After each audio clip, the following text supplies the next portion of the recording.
सप्ताह के 2 थर हाट है।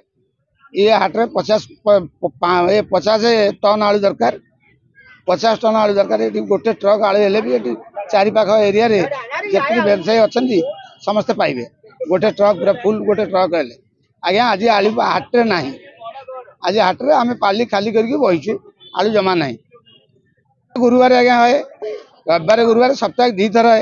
ये आज्ञा कटक, खोर्धा, जगतसिंहपुर, पुरी यही सब लोक चारिआडू लोक आसती। जहाँ कहते आलू मिलूनी आलू ना, आलू पूरा फांका ही। 20 वर्ष है व्यवसाय कलानी मुझे ना एमती दृश्य के बेल देखी नी। नेहाट में आलू न मिले आम कौट देखी आज 40 टंका, 240 टंका अच्छी, 200 टंका अच्छी, दी भाई अच्छी। देशी माल आमदानी कम हो रेट सब ऊंचा रही। बाहर माल जो देशी माल बैगण झुडुंग कलरा कहना कौन बैगण 60 टंका, गाजर 40 टंका, टमाटर 40 टंका, टमाटर रेट कम अच्छे 40 टंका, सजना छुई 100 टंका, कलरा अच्छी 60 टंका। आलू ना जहाँ परिवा जहाँ भी प्रभाव पड़ो। लोग आलू नहीं जाते परिवा न जहाँ आलू ना मैंने परिवा प्रभाव पड़ो। जहाँ असुविधा मंत्री तो कहते 30-35 टका आलू बिक्री हे। आलू तो पठाऊ ना कि आलू आसुनी कि आलू बिक्री हो पारे। कौन असुविधा कौन खाऊटी आसती बुली चलते मंत्री कहते 32 टकर आलू बिक्री हे। खाली वे घर को नहीं जाऊँ माइक नहीं देखा कौन आरपाली 3 किलो 100 बिक्री है। सस्ता किणा सस्ता बिक्री है। आज तो मिलूनी आलू।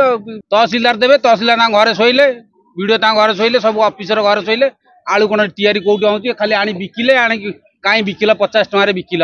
समस्या कौन ये मंत्री तो खोबाखोबी हो साधारण लोक मारती। आग सरकार करना ये सरकार करेंगे एमती दहगंज लोक मरवे। चाष नकले खाया पाइबे। तहसिलदार देवे, तहसिलदार घरे शोले, वीडियो घरे शोले, सब ऑफिसर घरे शोले। आलू कौन तैयारी कौटी हो खाली आनी बिकिले आनी कहीं बिकिल 50 टकर बिकिल। ये हाट में आलू मिलू ना। आलू मूल्य जहाँ कहीं जन चाषी अल्प धरिक रखिले बेपारी रखी से 70-80 टका रेट कहूँ। आउ ये सरकार विफलता ये कोल्ड स्टोर नोडा बेंगल उपर निर्भर कर ये आलू समस्या सब सृष्टि होशार जो आलू मिशन चलता से आलू मिशन ही ओडिशा फेल। आ सरकार ये जो पनीपरिया आलू जिनिस सरकार दृष्टि नदेले यही ओडिशावासी सब सम्मुखीन होते।